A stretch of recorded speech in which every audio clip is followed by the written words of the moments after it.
Alright, ready? Maestro, ang Pasko ay sumapit! Wala ka dito doon. Ulit. Maestro, ready? Ang Pasko ay sumapit! Pag hindi kayo magtutuloy, ulit na kayo, ha? Pasko ay Sumapit, tayo ay masiyawi ng magagandang piling. Tayo ay marinig ng sinisisilang ay katumay na sigaw. Okay, lahat ng pagsasalita! Isa, at pinagandong na maligaya.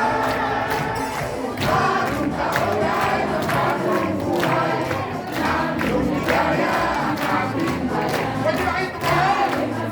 Pagbawang makakana. Let's go, Snap!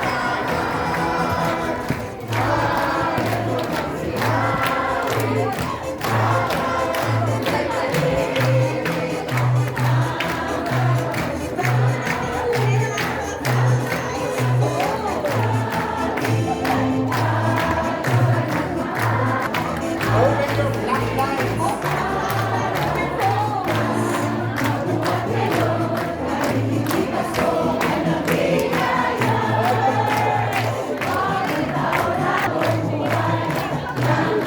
Kaya ang ating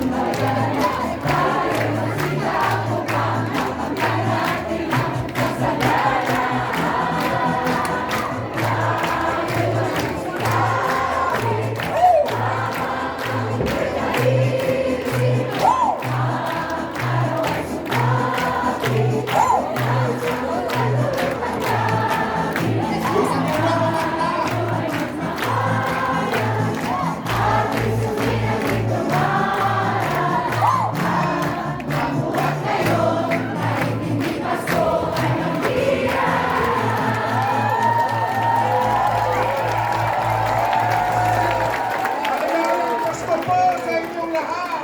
Merry Christmas! We wish you a Merry Christmas! Wonderful!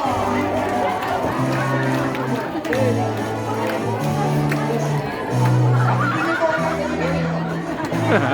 Without permission, you may go home.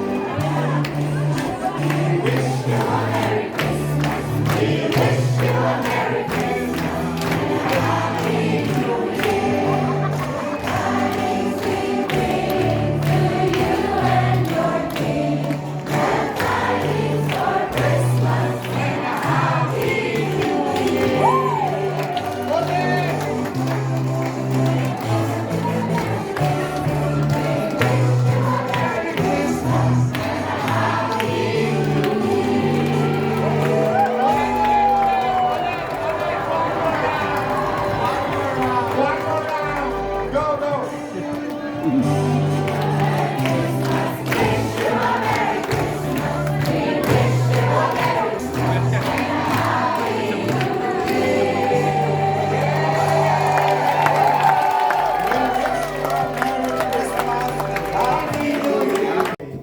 To support Michael John in his journey.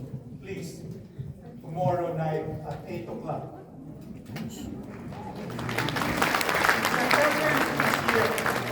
The University Santo Tomas singers made history by winning the Grand Prix at the biennial Great International Choir Festival held in Bergen. They became the first Filipino in the Asian group to win this competition in its 10th edition. It was a proud moment for the Philippines and the Filipino community in Norway as the UST singers bested 31 other choirs competing in that competition from 9 other countries, including Norway, that would be 10. Including the Philippines, that would be 11. So we bested 31 other choirs from 10 other countries. That's a singing prowess of the Philippines. Now let's go to Paskong Pinoy. Paskong Pinoy literally means Filipino Christmas, which was conceived to be a festival of choirs. not just choirs, but choirs that are actively engaged in their respective churches. We are not inviting choirs that because they are good choirs. They should be choirs that are actively engaged in their respective churches. Paskong Pinoy is designed not as a competition among choirs. Rather, it aims to provide a platform for various churches choirs to come together in a cultural event to showcase not only their musical talents, but also to share to a larger audience the message of Christmas. In a way, it is reliving in Norway the deeply Filipino cultural and religious tradition of caring and sharing in Christmas celebration. Allow me at this point to thank and recognize the participating choirs for the Paskong Pinoy 2024 for their time and commitment in preparation of their performances tonight. First, the Philadelphia International Church Saints and Singers.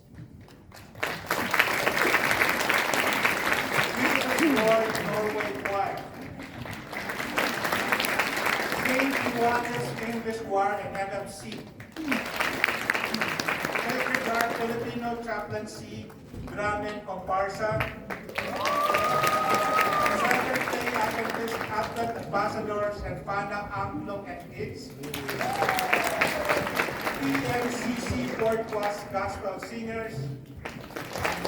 And all the way from Sandhordland in west of Norway, the Filnor Choir Story.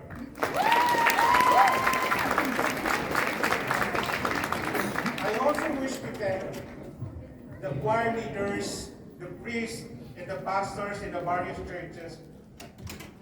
Some of them are present here tonight for allowing their members to join and for supporting this endeavor.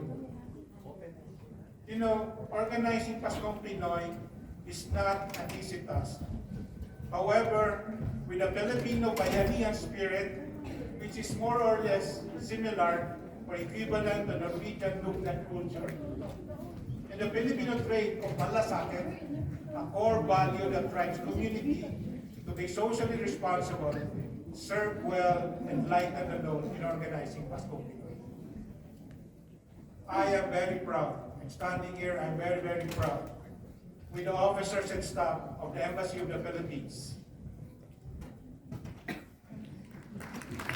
And around almost 200 volunteers to bring the Paskong Pinoy to you tonight.